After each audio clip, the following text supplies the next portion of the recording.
ఉద్యోగులు రాజుగారు ఉద్యోగుల సమస్యలు ఆంధ్రప్రదేశ్లో ఉన్నటువంటి 10 లక్షల మంది ఉద్యోగులు ప్రస్తుతం ప్రభుత్వం మీద వ్యతిరేక భావనతో ఉన్నారు అనేటువంటిది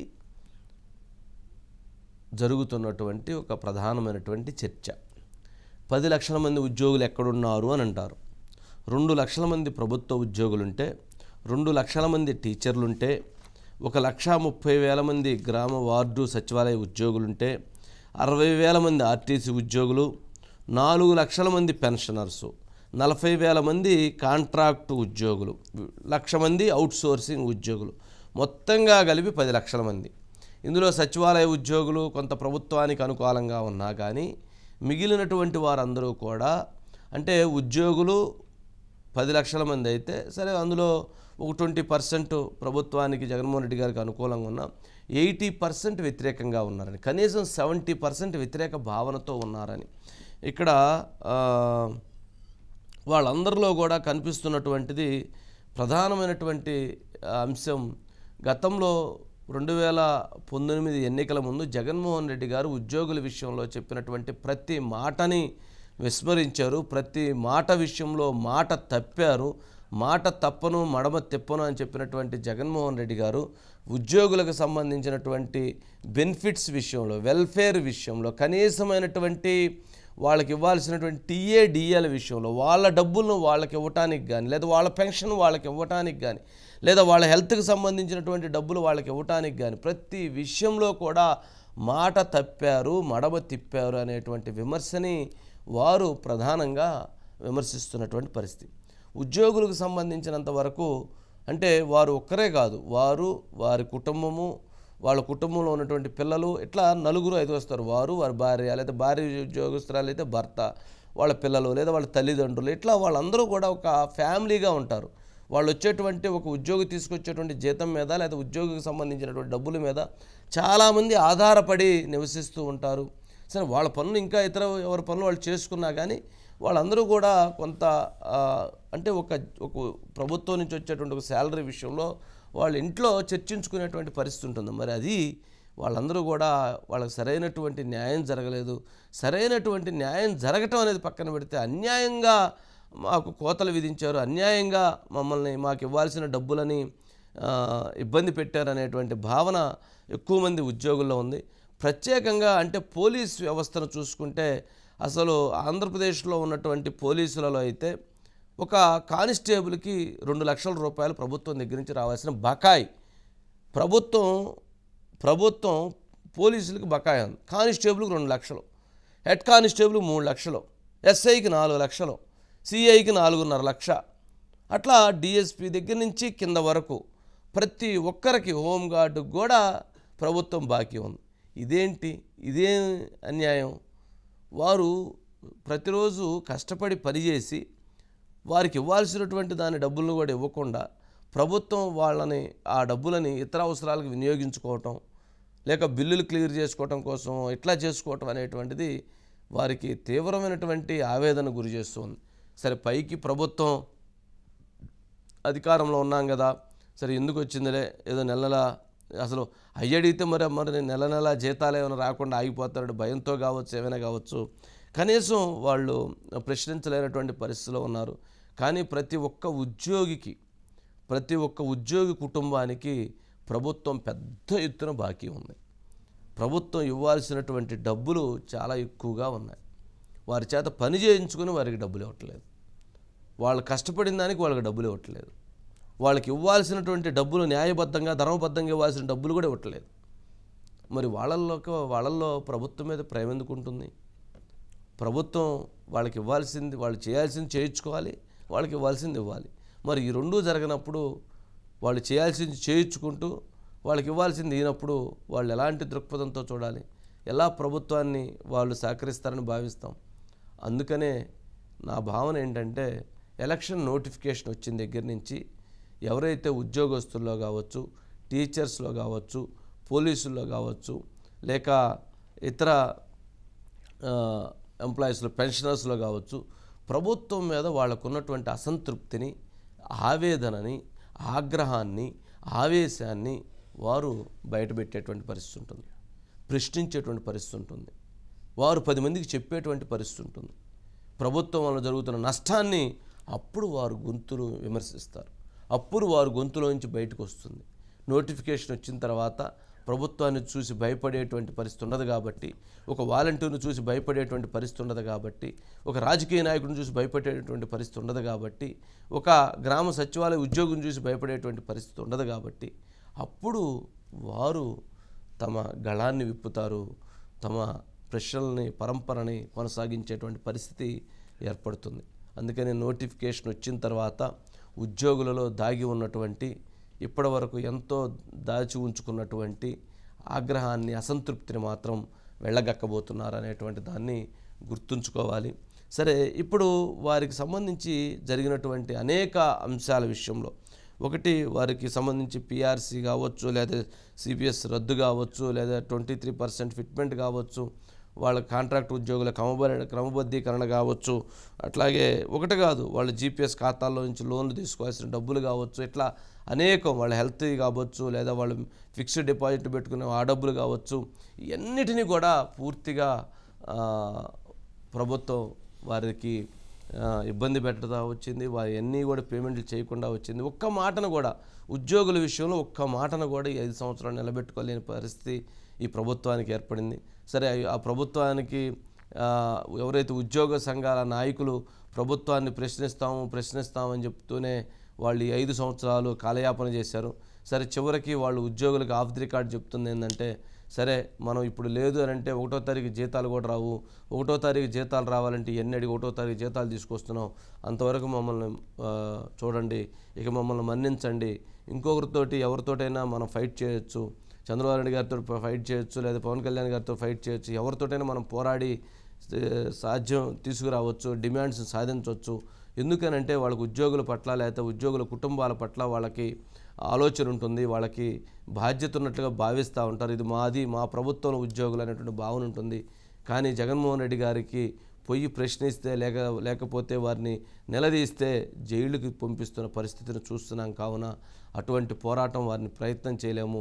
వారు ఉద్యోగులు అని అంటే వారు ఉద్యోగులని అతి స్వల్పమైనటువంటి భావనతో, అతి చిన్న విధానంతో వారి పట్ల ఒక చిన్న భావన, ఏంటి వాళ్ళే కదా ఏంది వాళ్ళకి అనేటువంటి ఒక చులకన భావన వారి ఉద్యోగుల పట్ల ఉన్నట్లుగా మాకు అర్థమవుతుంది. కావున మేము వారిని ఏమైనా ప్రశ్నిస్తే ఇప్పటికే సూర్యనారాయణ లాంటి వాళ్ళని లేదా మరొకరిని ఇట్లా కేసులు పెట్టిచ్చేశారు, అందువలన మేము ప్రశ్నించి ముందుకు వెళితే జైల్లో పెట్టేటువంటి పరిస్థితి ఉంటుంది, మా మీద కూడా కేసులు అవుతాయి, కావున మేము ప్రశ్నించలేము, మేము ఉన్నంత వరకు పోయి ప్రాధేయపట్టం తప్ప మేము చేయగలిగింది ఏమీ లేదు అనేటువంటి భావనని ఉద్యోగులు, ఉద్యోగ సంఘాల నాయకులు ఉద్యోగులకి వ్యక్తం చేస్తున్నటువంటి అభిప్రాయం చూస్తూ ఉన్నాం.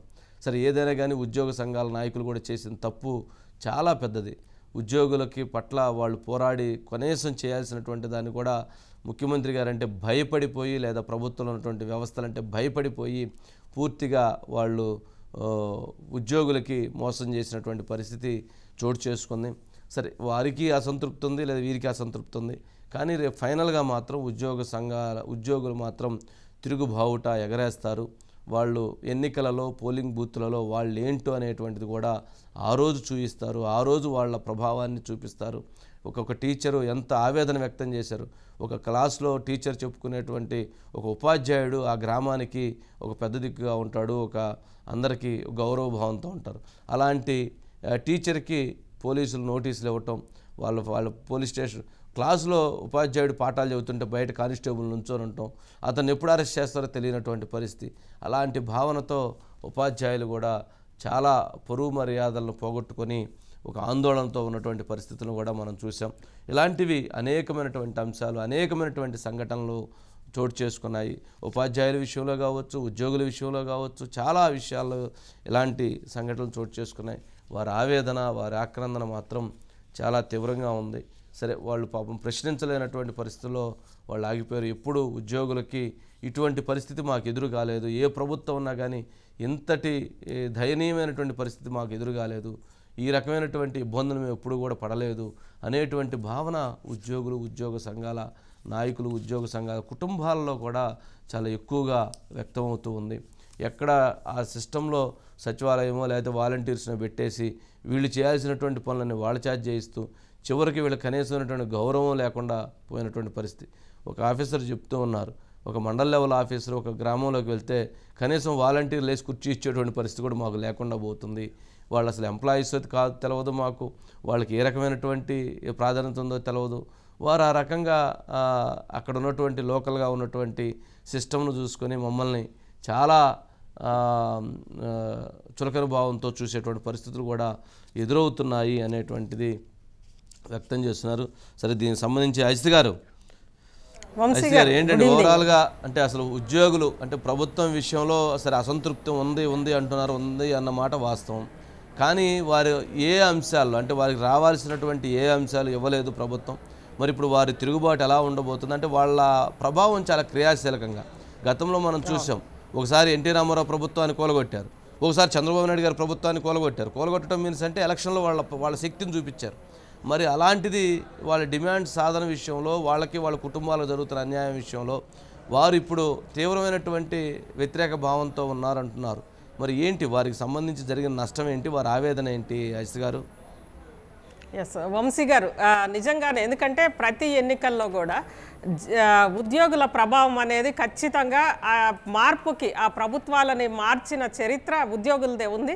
మీరు అన్నట్లుగా గతంలో ఎన్టీఆర్కి సంబంధించి చూసాము, అదేవిధంగా తమిళనాడులో జయలలిత ఇద్దరు కూడా చాలా శక్తివంతమైన లేదా చాలా పవర్ఫుల్ రూలర్స్గా మనం అనుకుంటాం. చరిష్మాటిక్, పవర్ఫుల్, పూర్ రూలర్స్ అని అనుకుంటాము.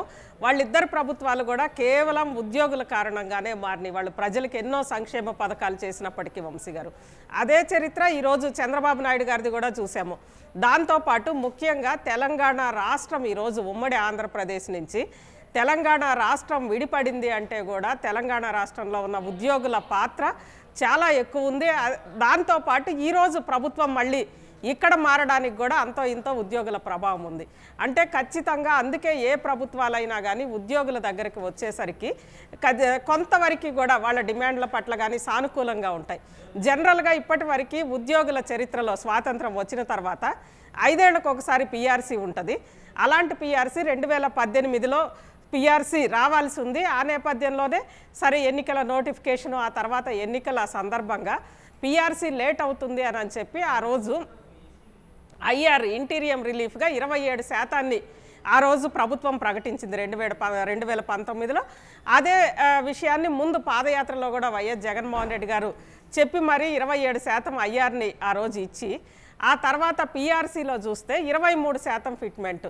అంటే ఇప్పటి వరకు కూడా ఎక్కడ ఐఆర్ కంటే కూడా ఫిట్మెంట్ తక్కువ ఉన్న చరిత్ర ఎక్కడా కూడా ఏ పిఆర్సీలో కూడా లేదు. అంటే పిఆర్సీ విషయంలో కూడా ఉద్యోగుల పిఆర్సీ విషయంలో కూడా ప్రభుత్వం అనేక అంశాల్లో రివర్స్ టెండర్స్ లాగే ఇక్కడ రివర్స్ పిఆర్సీ అనేది ఫస్ట్ టైం ఆంధ్రప్రదేశ్ ప్రభుత్వం ఇంప్లిమెంట్ చేసింది. దాంతోపాటు ప్రతి 6 నెలలకు ఒకసారి డిఏ ఉంటుంది, కరువు భత్యాలు ఉంటాయి. ఆ డిఏకి సంబంధించి కూడా దాదాపు 4 ఏళ్ల 5 ఏళ్ల డిఏ అరియర్స్ ఇంతవరకు కూడా పూర్తి కాల. అదేవిధంగా ఈవెన్ ఆ పిఆర్సీకి సంబంధించి కూడా అరియర్స్ని పక్కన పెట్టేశారు. దాంతోపాటు ముఖ్యంగా ఇటు హెచ్ఆర్ఏకి సంబంధించి కూడా హెచ్ఆర్ఏ 20 నుంచి 30% ఉండే హెచ్ఆర్ఏని ఈసారి 15 నుంచి 12%, 13%, 15% హెచ్ఆర్ఏని ఇంట్రడ్యూస్ చేసిన ఘనత కూడా ఈ ప్రభుత్వానికే, అంటే ఆంధ్రప్రదేశ్లో ఉన్న ప్రభుత్వానికే ఉంది. దాంతోపాటు ప్రధానంగా వైఎస్ జగన్మోహన్ రెడ్డి గారు అధికారంలోకి వచ్చారు అని అంటే పూర్తిగా ఆ ఘనత కంట్రిబ్యూటరీ పెన్షన్ స్కీమ్లో ఉన్న ఉద్యోగులది.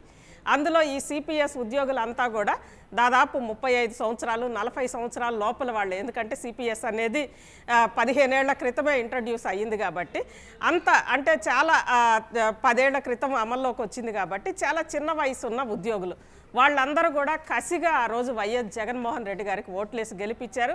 ఉద్యమం సందర్భంగా కూడా మేము ఒక్కొక్కళ్ళం దాదాపు 2 చేతులతో ఓట్లేసాం. అంటే వాళ్ళు ఏదో దొంగ ఓట్లేసారని కాదు, అంత ప్రభావం ఒక్కొక్కళ్ళం 10 ఓట్లను మేము ప్రభావితం చేయగలిగాము. చివరికి మాకు జరిగింది ఇదా అని చెప్పి వాళ్ళందరూ అన్నారు. సరే ఆ సిపిఎస్ స్థానంలో జీపీఎస్ అని తీసుకొచ్చారు. సిపిఎస్కి జీపీఎస్కి ఏ మాత్రం తేడా లేదు. దీంతోపాటు ముఖ్యంగా ఎప్పుడైనా కానీ పిఆర్సీకి సంబంధించి పిఆర్సీ కమిటీ నివేదిక ఆధారంగా తీసుకుంటారు. కానీ ఆఫీసర్స్ కమిటీ అనేది ఫస్ట్ టైం ఇక్కడే ఇంట్రడ్యూస్ చేశారు ఆంధ్రప్రదేశ్లో. ఇక వీటితో పాటు ముఖ్యంగా డిఏకి సంబంధించి అదే వీటితో పాటు ఉద్యోగులు వాళ్ళ నిధి వేల కోట్ల రూపాయల జీపీఎఫ్కి సంబంధించి కనీసం వాళ్ళు విత్డ్రా రిటైర్ అయిన ఉద్యోగులు కానీ లేదా చనిపోయిన ఉద్యోగులు కానీ వాళ్ళ పిఎఫ్ వాళ్ళకి అందుతున్న పరిస్థితి లేదు. దాంతోపాటు జీపీఎఫ్ లోన్లకు సంబంధించి కూడా 2.5 సంవత్సరాలుగా కనీసం వాళ్ళ జీపీఎఫ్ల మీద వేల కోట్ల రూపాయల వాళ్ళ ధనం అక్కడ ఉంటే దాని మీద ఇంతవరకు కూడా ఆ జీపీఎఫ్ల మీద లోన్లు శాంక్షన్ కావట్లేదు. దాంతోపాటు ఉద్యోగుల ఇన్సూరెన్స్కి సంబంధించి కూడా వాళ్ళు ఇన్సూరెన్స్ల మీద కూడా తాము లోన్లు తీసుకోవచ్చు, ఎందుకంటే వాళ్ళు కట్టిన డబ్బే కాబట్టి. ఆ ఇన్సూరెన్స్లకు సంబంధించి కూడా అసలు ఆ లోన్లు అప్లై చేసుకుందామంటే ఆ పోర్టలే 8 నెలల నుంచి మూసేశారు. అదేమంటే పోర్టల్ అప్డేట్ చేస్తున్నామంటున్నారు, అంటే లోన్ అప్లికేషన్ కూడా తీసుకునే పరిస్థితి లేదు. వీటితో పాటు ముఖ్యంగా సిపిఎస్కి సంబంధించి మొత్తం అంటే 10% ఉద్యోగులు కట్టుకుంటే 10% గవర్నమెంట్ కడుతుంది. కానీ గవర్నమెంట్ కట్టాల్సిన సొమ్ము ప్రతి చోట కూడా ఉద్యోగులేమో వాళ్ళు కట్టేస్తున్నారు, గవర్నమెంట్ కట్టాల్సిన సొమ్ము ప్రతి చోట కూడా నాన్ పెయిడ్ అని చెప్పి వస్తుంది. అదేవిధంగా ఈవెన్ సరెండర్ లీవులకు సంబంధించి కూడా సగం నెల జీతం ఉద్యోగులకి రావాల్సి ఉంటే ఆ ఉద్యోగులకు సంబంధించి వాళ్ళు ఆ సగం నెల జీతం వచ్చే జీతానికి సంబంధించి ఇన్కమ్ ట్యాక్స్ కూడా ఉద్యోగులు కట్టారు, కానీ ఇంతవరకు సరెండర్ లీవులకు సంబంధించి జీతాలు లేవు. వీటన్నిటినీ మించి ఆర్టీసీ వైఎస్ జగన్మోహన్ రెడ్డి గారి ప్రభుత్వము చాలా సగర్వంగా చెప్పింది, ఆర్టీసీ ఉద్యోగుల్ని ప్రభుత్వ ఉద్యోగులుగా గుర్తిస్తాము, ప్రభుత్వ ఉద్యోగులుగా విలీనం చేసుకుంటాము అని చెప్పి కార్పొరేషన్ నుంచి. అంతకుముందు ఆర్టీసీ ఉద్యోగులు అందరూ కూడా కార్మికుల కింద చలామణి అయ్యేవాళ్ళు, వాళ్ళందరికీ కార్మిక చట్టాలు వర్తించాయి. కానీ ప్రభుత్వ ఉద్యోగులుగా వచ్చిన తర్వాత ఈరోజు ఆంధ్రప్రదేశ్లో ప్రభుత్వ ఉద్యోగులు పడుతున్న నానా కష్టాలన్నీ వాళ్ళు పడాల్సి వస్తుంది. దాంతోపాటు ఆర్టీసీ సొసైటీల్లో ఉన్న సొమ్మంతా కూడా ప్రభుత్వం స్వాహా చేసింది అని అంటున్నారు. అందుకే ఇక్కడ కూడా తెలంగాణలో కూడా గతంలో ఆ డిమాండ్ ఉన్నప్పటికీ ఇప్పుడు ప్రభుత్వాలు ఇప్పుడు ఆర్టీసీ కార్మికులు ఎవరు కూడా మమ్మల్ని తెలంగాణలో ప్రభుత్వ ఉద్యోగులుగా గుర్తించమన్నట్లే, ఎందుకంటే ఆంధ్రప్రదేశ్లో అనుభవం చూస్తున్నారు కాబట్టి. ఇలా 1-2 అనేక అంశాలు, ఇక ఉపాధ్యాయులకు సంబంధించి మనం చూసే వాళ్ళని ఏ రకంగా అవమానిస్తోంది, ఇవన్నీ పక్కన పెట్టి ఇవన్నీ వాళ్ళకు ఉన్నాయి. వీటితో పాటు వాళ్ళకి అక్కడ రోజు కూడా ఏమేమి నోట్ చేయాలి, బాత్రూముల దగ్గర నుంచి, అదేవిధంగా ఒక దశలో అయితే వాళ్ళకి బైండ్ ఓవర్ నోటీసులు ఇవ్వడం, అంటే ఆంధ్రప్రదేశ్లో ఒక టీచర్లుగా ఉన్న వాళ్ళకి ఉపాధ్యాయులకి సమాజంలో అత్యంత గౌరవాన్ని పొందే ఉపాధ్యాయులకి బైండ్ ఓవర్ నోటీసులు ఇచ్చిన ఘనత కూడా ఆంధ్రప్రదేశ్లోనే ఉంది. ఇవన్నిటి నేపథ్యంలో ఈరోజు మొత్తం అటు ఉపాధ్యాయ కార్మిక సంఘాలు సరే, ఇటు ఆర్టీసీ వీళ్ళంతా ఉద్యోగులు అయ్యారు కాబట్టి వీళ్లతో పాటు వేతన జీవులు పెన్షనర్స్తో సహా మొత్తం 10 లక్షల మంది ఈరోజు ఆంధ్రప్రదేశ్ ప్రభుత్వం మీద బగ్గుమంటున్నారు. వాళ్ళతో పాటు యూనిఫామ్ సర్వీసెస్లో ఉండే పోలీసులు, వాళ్ళకి సంబంధించి వాళ్ళకి చెబుతున్న వర్క్స్కి సంబంధించి కూడా పోలీసులు ఎప్పుడు కూడా తమ విధుల్ని సగర్వంగా చేస్తారు. కానీ ఈరోజు వాళ్ళకి చెప్తోంది ఏంటంటే ప్రభుత్వానికి కేవలం వాళ్ళొక ప్రభుత్వం కూడా కాదు, అధికార పార్టీకి సంబంధించిన వాళ్ళు చెప్పే విధులు, అక్కడ లోకల్ నాయకులు కానీ వీళ్ళు చెప్పే విధులు చెయ్యలేక మనసు చంపుకొని పోలీసులు కూడా ఇదే దీంట్లో ఉన్నారు. అంటే దాదాపు ఇప్పటి వరకు కూడా ఎన్టీఆర్ టైంలో ఎన్జిఓ సమ్మె సరే, ఆ సందర్భంగా అది కారణం. అదేవిధంగా జయలలిత వాళ్ళందరూ కూడా ఉద్యోగుల డిమాండ్లన్నీ నెరవేర్చడంతో పాటు కొంచెం ఆ రోజు జయలలిత వైఖరి పట్ల, ఎన్టీఆర్ వైఖరి పట్ల మాత్రమే ఉద్యోగులు కొంత మనస్తాపానికి గురయ్యారు. అదేవిధంగా 98 నుంచి 2004 వరకు కూడా ఇటు చంద్రబాబు నాయుడు గారు కొంత స్ట్రిక్ట్గా ఉన్నారు ఉద్యోగులకు సంబంధించి.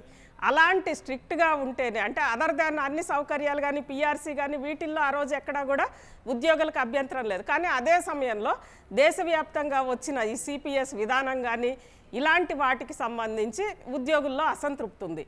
కానీ ఈరోజు అసలు వాళ్ళ మెయిన్ డిమాండ్స్ కాదు కదా, వాళ్ళు అందుకోవాల్సిన సౌకర్యాలన్నీ కూడా రివర్స్ అయిన నేపథ్యంలో ఒకవైపు ప్రభుత్వ వైఖరి, దాంతోపాటు వాళ్ళకి రావాల్సిన సౌకర్యాలు, వాటన్నిటినీ మించి వాళ్ళని అవమానించే రీతిలో ఇటు ఉపాధ్యాయుల్ని కానీ లేదా ఆర్టీసీకి సంబంధించి కానీ ఈవెన్ పెన్షనర్స్ కూడా చివరికి 70 ఏళ్ళు దాటిన వాళ్ళకి ఇచ్చే అడిషనల్ బోనస్కి సంబంధించి కూడా అది కూడా 20 నుంచి 30% ఉన్నదాన్ని 7 నుంచి 10% వరకు కూడా తీసుకొచ్చిన, అంటే చివరికి 75 ఏళ్ళు దాటిన కురు వృద్ధుల్ని కూడా వదలని పరిస్థితి ప్రభుత్వం కోతల నుంచి.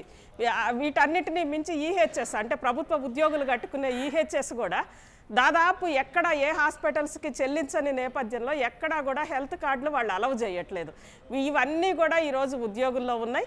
వాటన్నిటినీ మించి ప్రభుత్వం వారి పట్ల వ్యవహరించిన వైఖరి కూడా, ఎందుకంటే ఎక్కడా కూడా ఉద్యోగుల ఉద్యమాలని అత్యంత దాష్టీకంగా అణిచివేయడం నిజంగా అంటే గతంలో మనం చూసే మహిళా ఉద్యోగులు ఎన్ని కష్టాలు పడి ట్రైన్లో వాళ్ళు ఒక పిలుపునిస్తే కనీసం రైళ్లల్లో బాత్రూముల్లో దాంకొని ఒక రైలు నుంచి ఇంకొక రైలుకి వాళ్ళు రైల్వే ట్రాకుల మీద పోతున్న రైళ్ల నుంచి కదిలే రైళ్ళ నుంచి దూకుతూ, ఎందుకంటే ఈ రైల్లో పోలీసులు వచ్చారని అనగానే ఇంకొక రైలు వాళ్ళు మారుతూ అసలు ఎన్ని కష్టాల కోర్చి కనీసం వాళ్ళ ఒక సమస్యను వినిపించడానికి వాళ్ళు వచ్చిన పరిస్థితి విజయవాడలో.